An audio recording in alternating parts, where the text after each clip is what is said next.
옆에 계시는 분과 사랑의 인사 나누시겠습니다.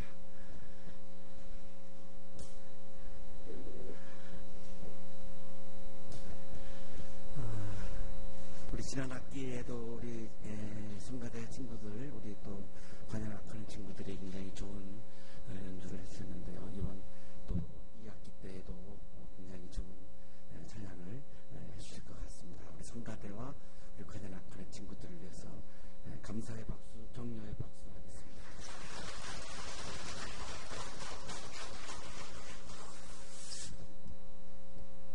양희은 님이 힘들어하는 청년들을 위해서 직접 가사를 쓰고 그리고 청년들을 사랑하는 마음으로 부른 노래입니다. 슬픔 이제 안녕이라고 하는 노래입니다. 슬픔 이제 안녕, 견디기 힘이 드니까 쓸쓸도 이젠 안녕, 지쳤어요. 우리를 슬프게 하는 일들이 계속해서 나에게 다가오고 또 나를 지치게 하는 일들이 내가 원하지 않지만 또 내가 예상도 하지 못하는 상황에서 나를 지치게 하는 일들이 계속해서 나를 찾아오는 것이 우리들의 인생입니다. 지난 1학기를 여러분 돌아보시면 여러분에게 개인적으로 슬픈 일도 많았고 굉장히 지쳐있는 상태에서 여러분 방학을 맞이해서 방학 동안에 쉬면서 몸은 좀 많이 그래도 회복되신 것 같습니다. 그러나 여러분의 마음이 슬프고 마음이 지쳐있는 것들은 아직도 아마 해결이 전체에 안 채로 2학기를 맞이하고 있을 것입니다. 햇살이 따스한 바람 부는 거리에서 다정한 연인 모습 너무 부러웠죠. 내가 슬퍼하고 있을 때, 내가 지쳐해 있을 때 연인이 손을 붙잡고 아주 환하게 웃으며 걸어가는 모습을 보면 부러운 정도를 뛰어넘어서 믿기까지 하고 괜히 화가 나는 그런 1학기의 경험이 여러분에게 있으셨죠? 어느 날 사랑이 찾아와 내 마음 열기를 기다린데도 아플까 헤어질까 두려워 그냥 그렇게 떠나보냈네. 바보처럼. 내가 지쳐있어서 슬퍼하고 있어서 자신감을 잃었을 때에 사랑이 찾아와도 그거를 받을 수가 없습니다. 헤어지는 것이 두려워서, 배신당하는 것이 무서워서, 사랑이 실패하는 것이 무서워서 아예 그거를 받아들이지 못하는 그런 경험도 아마 여러분 하셨을 것입니다. 헤어질 것이 무서워서, 두려워서, 실패할 것이 두려워서 아무것도 하지 못하고 있는 그 모습, 그거를 양희은님은 바보 같다고 이야기를 하고 있습니다. 슬픔 이젠 안녕, 견디기 힘이 드니까 쓸쓸도 이젠 안녕, 나는 지쳤어요. 우리는 지금 지쳐있는 상태에서 지금 이렇게 예배의 자리에 와 있을 것입니다. 언젠가 사랑이 온다면 그때는 용기 내어 시작할 거야. 그런데 이제 새로운 학기가 시작되었고 2학기가 시작되었고 새로운 차원의 시간이 시작되었습니다. 그래서 이제는 용기를 내어서 다시 한번 시작할 수 있다는 것입니다. 다시 1학기 과거로 돌아간다면 역시 나는 아파하고 슬퍼하고 지체할 수밖에 없지만 이제 새로운 차원의 시간이 열리고 있기 때문에 카이로스라고 하는 하나님의 시간이 열리고 있기 때문에 나는 이제 용기 내어서 1학기 때 내가 슬퍼했지만 아파했지만 지쳐 있었지만 수많은 절망도 했지만 이제 새로운 시간 앞에서 우리는 용기 내어서 다시 한번 시작할 수 있다는 것입니다. 아파도 헤어져도 괜찮아. 2학기에도 여러분 아픔이 찾아올 것이고 2학기에도 여러분 슬픔이 찾아올 것입니다. 똑같습니다. 그러나 다른 시간이 찾아왔기 때문에 이제는 아파도 괜찮고 헤어져도 괜찮고 실패해도 괜찮습니다. 조금 잠시 동안 앓으면 되는 거고 잠시 동안 눈물 흘리며 마음 아파하면 되는 거고 다시 한번 또 시작할 수 있는 그런 용기를 내면 되는 거지. 실패가 두려워서 헤어지는 것이 두려워서 사랑도 못한다면 정말 그것은 바보 같은 거죠. 교통사고가 무서워서 운전대를 잡지 못하는 것과 똑같습니다. 학점이 안 나올까봐 자퇴하는 것과 똑같습니다. 암 걸릴까봐 자살하는 것과 똑같은 것입니다. 좀 실패하면 어떻습니까? 헤어지면 좀 어떻습니까? 배신을 좀 당하면 어떻습니까? 다시 한번 또 다시 시작하면 되는 거죠. 그래, 실패할 수 있지. 아파할 수 있지. 헤어질 수 있지. 내가 학점에 실패할 수 있지. 그거를 당당하게 내가 그거를 받아들일 수 있는 거죠. 그것이 바보가 아니라고 양희연님은 우리 청년들에게 지금 노래하고 있는 거죠.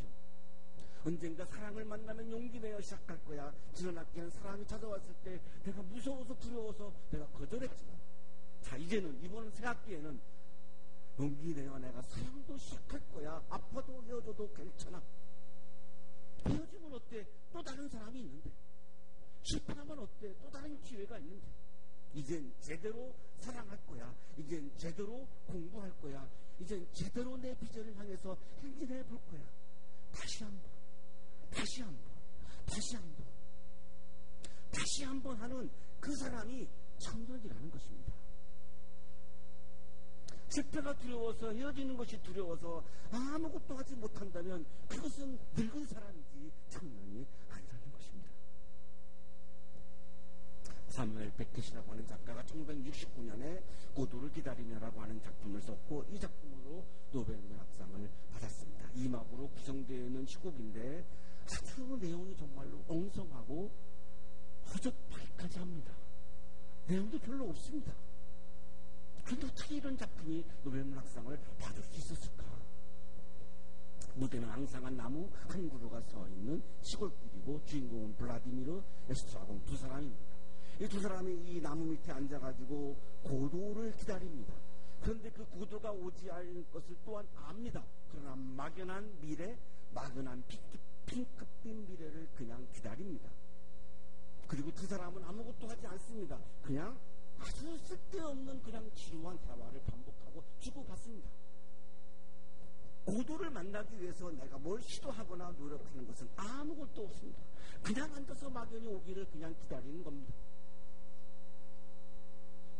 하루가 지나갈 무렵에 한 소년이 와서 고도는 오늘 못 온다고 전해주고 다음날 올 거라고 이야기를 합니다. 다음날에도 이 두 사람은 또 거기에 앉아가지고 아무런 의미 없는 쓸데없는 이야기들을 주고받으며 시간을 보냅니다. 인용하겠습니다. 블라디미르와 소년의 대화입니다. 구도씨가 보낸 거지? 네. 오늘 밤에는 못 오겠다는 얘기겠지? 네. 본인이 알고 있죠. 하지만 내일은 온다는 거고 다 알고 있어요. 네. 내일은 틀림없겠지? 네. 이 소년 역할을 한 연기자는 굉장히 쉽습니다. 그냥 네만 하면 됩니다. 아마 이걸 우리도 다 할 수 있을 것 같아요. 블라디미르와 에스트라곤의 대화입니다. 내일 다시 와야 할 테니까 못하러 또 와. 고도를 기다리러. 참 그렇지. 안 왔냐? 안 왔다. 뭐야 이게 도대체? 그럼 갈까? 가자. 둘은 그러나 움직이지 않는다. 제 가슴을 팍 친 문장이 이거였습니다. 둘은 그러나 움직이지 않는다. 왜 이 작품이 노벨 문학상을 받았을까요? 가만히 앉아서 움직이지도 않고 아무런 노력도 안 하고 아무런 도전도 안 하고 실패도 안 하고 아무런 투쟁도 안 하면서 아무렇게 움직이지도 않으면서 그냥 막연히 앉아서 나에게 좋은 뒤끝빈 미래가 오겠지를 기다리고 있는 우리들의 모습을 너무나 정확하게 이야기하고 있는 거죠. 특히 우리 기독교인들에게 이것이 더 많습니다. 아무것도 하지 않으면서 그냥 나에게 좋은 미래가 오겠지. 아무것도 하지 아니하면 아무런 사건도 일어나지 않고 아무런 나의 삶의 변화가 일어나지 않습니다. 오늘 성경 말씀 누가복음 14장 1절에 6절의 말씀은 청년 예수 30즈음을 살았던 30세에서 33세 사이를 살았던 청년 예수가 이런 아주 앞에 그냥 절벽이 있는 아무런 상황에서 어떻게 하고 계시는가를 우리에게 보여주고 있습니다. 우리는 막연히 앉아서 빛빛 미래를 기다리지만 청년 예수는 그렇지 않음을 우리에게 보여주고 있는 말씀입니다. 어느 안식일에 예수께서 바리새파 사람의 지도자들 가운데 어떤 사람의 집에 음식을 잡수시러 들어가셨는데 사람들이 예수를 지켜보고 있었다. 이 안식일이었습니다. 히브리인들에게 안식일은 굉장한 의미를 가지고 있습니다. 이집트에서 430년 동안 노예로 살았고 노예를 살면서 가장 절실했던 것이 쉼, 휴식, 안식입니다. 안식이 없는 모습은 하나님의 형상이 아니었습니다. 하나님은 6일 동안 일하셨고 7일째에 안식하셨습니다. 그래서 하나님의 형상은 일하고 쉬는 모습이 하나님의 형상을 닮은 존재의 모습입니다. 그런데 이집트에서 노예를 살고 있는 히브리인들에게는 일은 있었지만, 강제 노동이 있었지만 쉰 안식이 없었기 때문에 하나님의 형상이 깨진 상태였습니다. 하나님은 그것이 마음 아팠고 히브리인들에게 그래서 안식을 주고 싶으신 겁니다. 그래서 출애굽을 감행하신 겁니다. 그래서 가나안 땅으로 갑니다. 가나안 땅에 가면 이들이 안식할 수 있을까요? 430년 동안 안식을 못 해본 이 사람들이 안식이 뭔지도 모르고 그냥 강제 노동에 몸에 배어있는 이들은 노동만 알지 안식이라고 하는 걸 할 줄을 모르기 때문에 자유가 주어졌어도 가나안 땅에 가서 안식을 못 할 겁니다.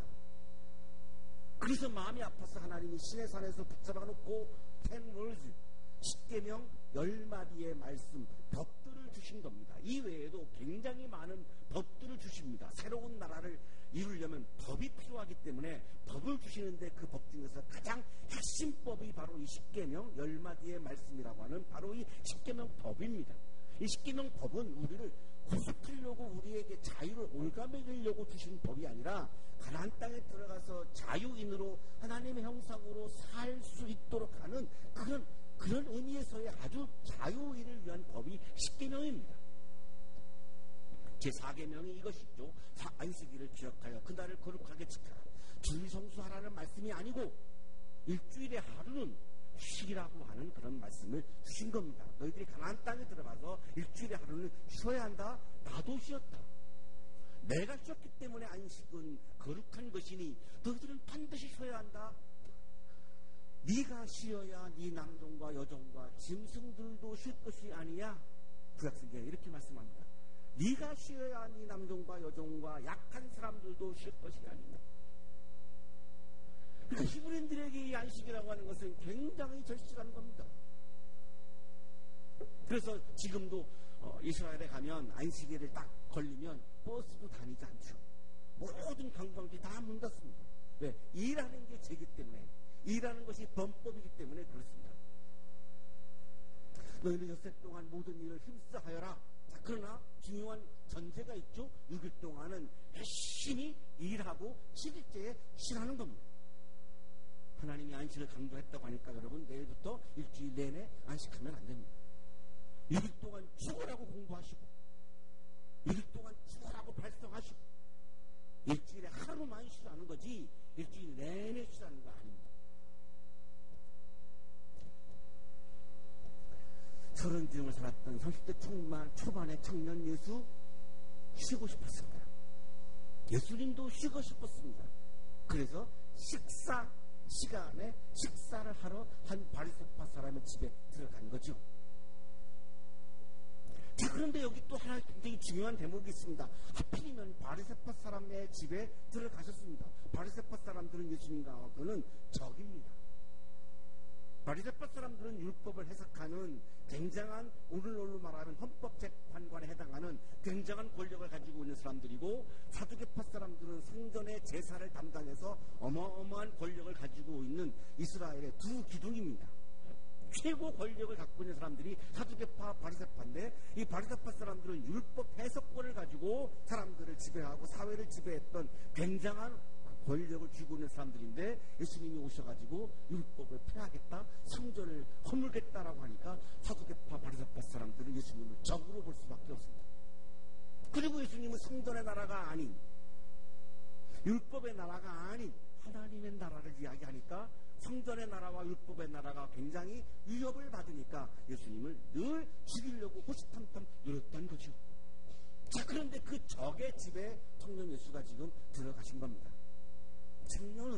청년 예수는 적대시하는 사람이 없었다라고 하는 겁니다.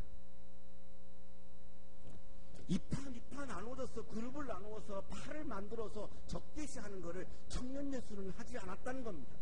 나를 적대시하는 바리새파 사람의 집에 지금 들어가고 있습니다.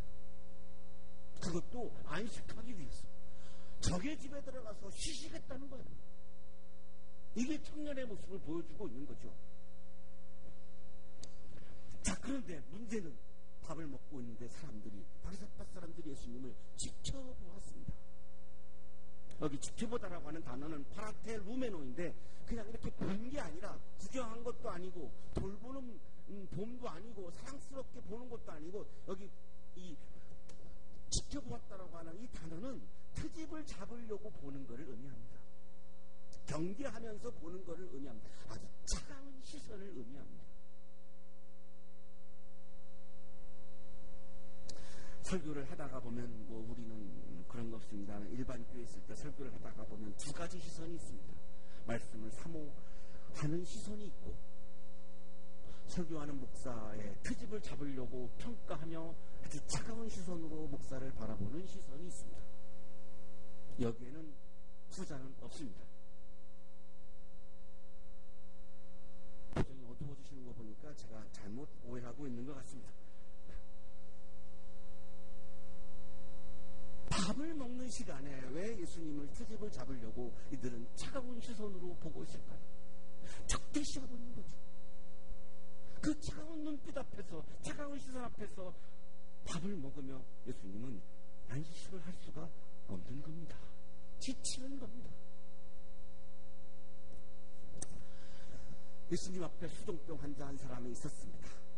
수종병은 복부에 물이 차가지고 온몸이 부어오르는 그런 그래서 폐혈증으로 가는 그런 병인데 히브리인들은 이 수종병이 걸리면 이거는 죄에서 나오는 병이다라고 하는 전통적인 인식을 가지고 있었습니다. 그 수종병 환자는 죄인으로 정죄하는 차가운 눈으로 모든 사람들이 이 환자를 보는 그런 사람입니다. 자, 이 사람도 역시 차가운 시선 앞에서 안식이 없는 거죠. 질병 때문에 안식이 없고 환자를 따뜻하게 극률히 보는 시선이 아니라 죄인이라고 정죄하는 차가운 시선 앞에서 이 수종병 환자도 지쳐만 가는 거죠. 안식이 없으니까요. 예수님이 바리새인들에게 묻습니다. 안식일에 병을 고치는 것이 옳으냐 옳지 않느냐. 예수님은 간파했죠. 이들이 나를 왜 차갑게 보고 있는가, 뭘 트집을 잡으려고 하는가. 안식일날 이 수종병 환자를 예수님이 고치면 안식일법을 어겼다라고 하는 것을 트집을 잡으려고 하는 거고, 안 고치면 그동안 그렇게 강조했던 사랑이 가짜네라고 트집을 잡으려고 하는 거고, 고쳐도 문제가 되고 안 고쳐도 문제가 되는 이런 상황을 만들어 놓고 지금 트집을 잡으려고 하는 것을 간파하시고 예수님이 더 공격적으로 물으신 거죠. 안식일 날인데 그래 내가 지금 이 사람을 고치는 게 옳으냐 고치지 않는 게 옳으냐 대답해봐라. 통을해보자.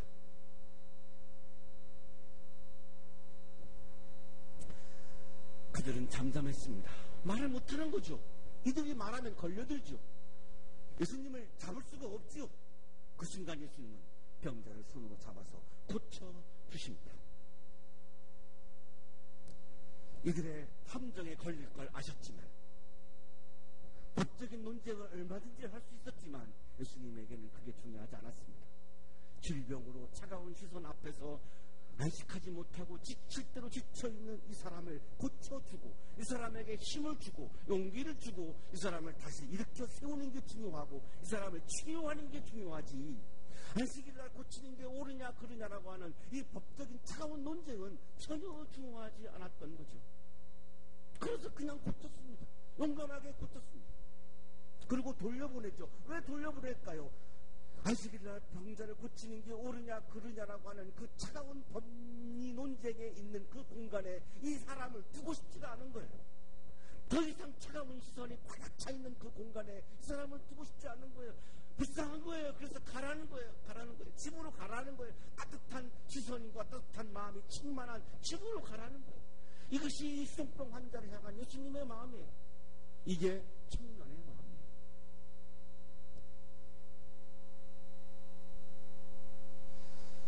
차가운 시선이 예수님도 지치게 했고 수종병 환자도 지치게 했고 그리고 사람들도 지치게 하고 있죠. 오늘날 지난학기에 우리를 지치게 한 것이 무엇입니까? 내가 아파할 때, 내가 힘들어할 때 나를 위로해주는 따뜻한 마음이 없는 거죠. 나를 치유해 주려고 하는 따뜻한 시선이 없는 거죠. 여전히 나를 정죄하고 나를 판단하고 그리고 나에 대해서 무관심하는 이런 차가운 마음, 차가운 시선들이 우리를 한 학기 동안 지치게 했고 우리를 힘들게 했던 거죠. 여러분 몸이 많이 회복된 것을 축하드립니다. 자, 그런데 새 학기를 시작한 이 시간 여러분이 또 회복돼야 되는 것이 있죠. 여러분의 마음과 여러분의 영혼이 회복되셔야 하죠. 무엇이 그것을 우리를 회복하게 할까요?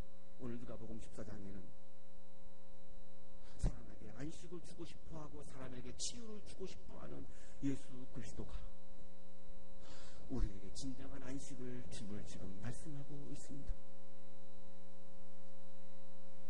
이번 가라키 동안 예수님을 깊이 만나는 경험을 통해서 그분이 주시는 안식과 그분이 주시는 기쁨을, 그분이 주시는 용기를 회복하는 그런 새 학기가 되었으면 좋겠습니다.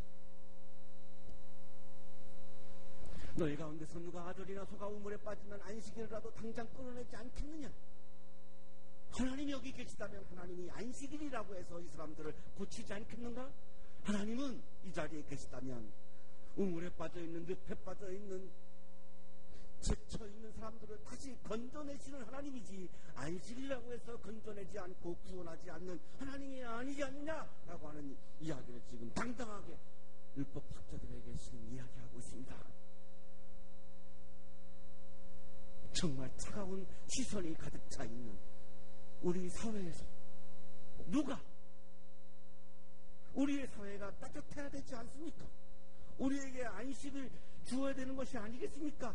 라고 하는 이 이야기를 누가 말할 수 있겠습니까? 바로 청년이 할 수 있는 이야기입니다. 여러분이 그 이야기를 선포하면서 여러분이 그 이야기를 던지면서 여러분 먼저 그 늪에서 일어나서 그 우물에서 일어나서 그 지쳐있는 그 늪에서 일어나서 여러분이 꿈꾸고 있는 하나님의 나라 그 꿈을 향해서 그 비전을 향해서 힘들어도 괜찮습니다. 아파도 괜찮습니다. 실패해도 괜찮습니다. 그 비전을 향해서 가는 그 과정 자체가 나에게 너무나 행복하고 아름답기 때문에 새 학기, 새 시간을 맞이한 이 가을에 여러분 먼저 앞장서서 청년인 여러분들이 청년 예수가 그랬듯이 여러분이 앞장서서 차가운 시선을 몰아내고 따뜻한 시선을 우리 환양 동산에 가득 채우는 그리고 여러분의 삶에 가득 채우는 여러분의 마음에 가득 채우는 여러분의 인생에 가득 채우는 다시 한번 도전하고 다시 한번 시도하고 그런 거룩하고 아름다운 행복한 새학기가 되기를 축복합니다. 거룩하신 주님 새학기를 주셔서 새로운 시간을 주셔서 감사합니다. 이 시간 새로운 용기와 새로운 도전할 수 있는 마음을 주셔서 감사합니다. 한 학기 동안 포기하지 않고 아무리 힘이 들어도 주저하지 않고 끝까지 지킬 때마다 다시 한번 일어나서 다시 도전할 수 있는 용기와 믿음을 하나님 충만하게 주시옵소서. 예수 그리스도의 이름으로 기도하옵나이다.